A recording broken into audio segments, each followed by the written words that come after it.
Hello,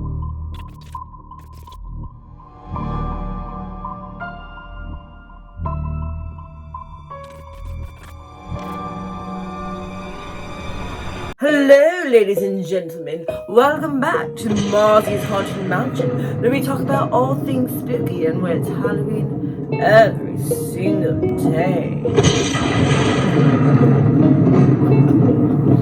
Sorry, hairball. In 1915, Essie Dunbar was pronounced dead after suffering a horrible disease of epilepsy. Her body was put into a coffin and slated for the next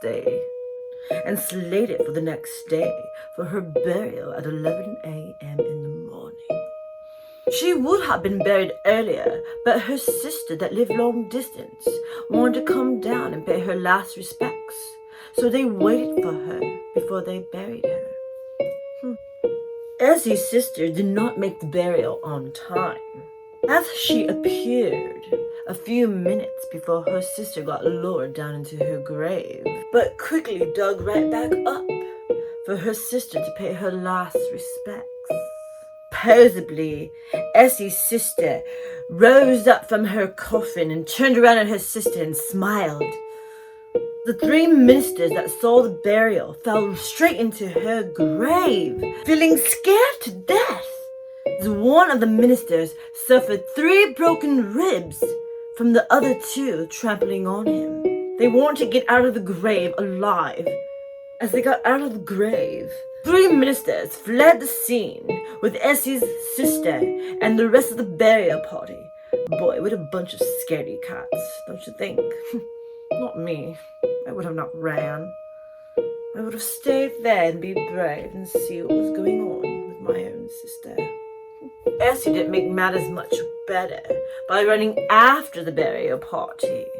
Burial party fled into town, making this big commotion. Years later, people still believe that Essie was an actual zombie that woke up from the dead. Wow. I love that.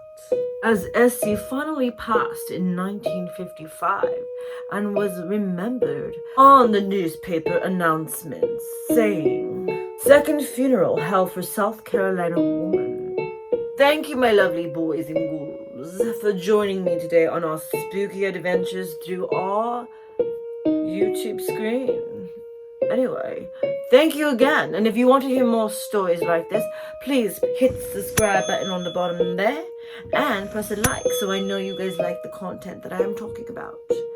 And anywho, thank you so much for stopping by today and listening to my stories.